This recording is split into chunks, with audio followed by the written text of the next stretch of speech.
This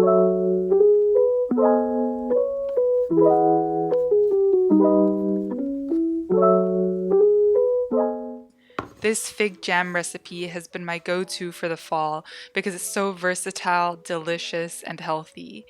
Obviously, you'll need some figs, some lemon juice, and this is totally optional, but chia seeds just elevate it to that next level of jamminess. So grab your cutting board and start cutting off the stems of the figs. I like to cut them in half first just to check the insides because sometimes they can be too dry or spoiled. This is especially likely to happen if you're leaving the figs out for a couple extra days to get them extra ripe and extra sweet. Keep in mind that this recipe doesn't have any added sugars because I've chosen to keep the figs so that they're just on that cusp of about to go rotten. And this makes them just so sweet like candy. And for me at least, there really isn't a need to add any extra sugar. But as with all recipes, feel free to modify this to your taste. You can always add a little bit of maple syrup or some dates. That would taste really good as well.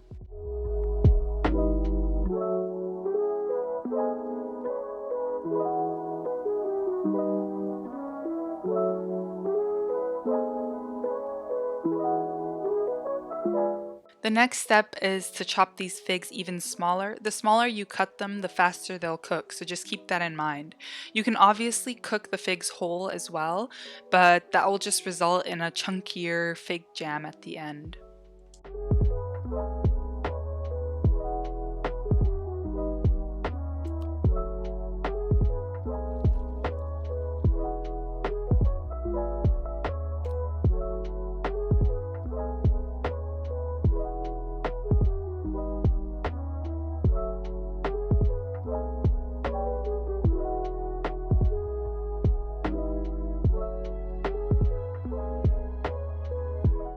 Once it's all been chopped up, you can just drizzle the lemon juice over it. I used around 1 to 2 tablespoons, but I don't think it has to be exact. I think this is just to preserve it. Add a glug of water to a pot and let that cook. This will just help the fruit stew better.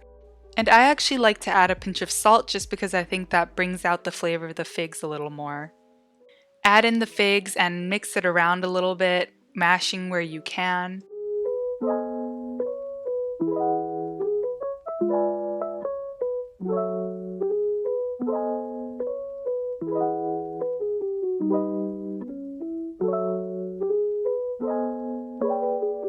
Then you can just let it cook on the stove for around 15 to 20 minutes.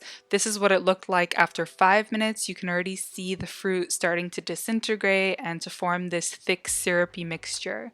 This is what my fruit looked like after 15 minutes. It's definitely starting to form a jam-like texture and it's way thicker.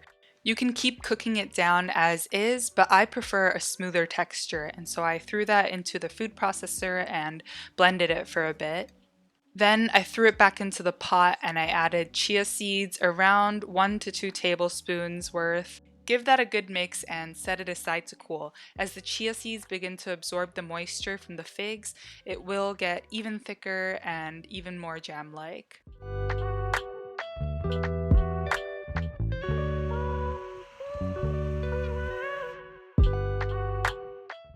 Once it's more or less cool, you can transfer it to a clean jar.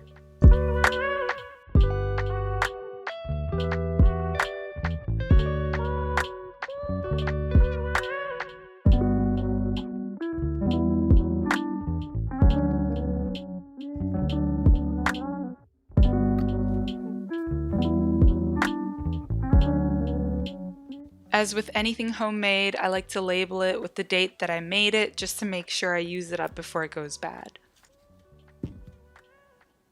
So as I said, fig jam has quickly become a staple in our household, especially in the mornings for some fig oats, for example.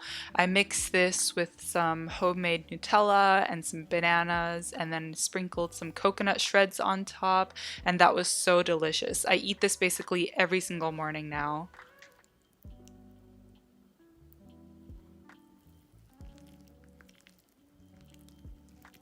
Alternatively, when you're looking for a snack or a different breakfast idea, you can make peanut butter and fig jam on toast.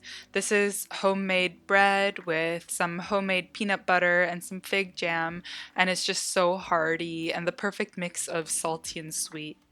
I was thinking to myself, why not use it for dessert as well? I think it would pair really well with a vanilla orange cake or a lime cake or just a basic white cake. Use it as an icing or to sandwich in between two layers of cake. It's all so delicious and adds that extra moisture needed for these types of cakes. Thank you for watching. I hope you enjoy these recipes and I hope you try out this fig jam. Bye!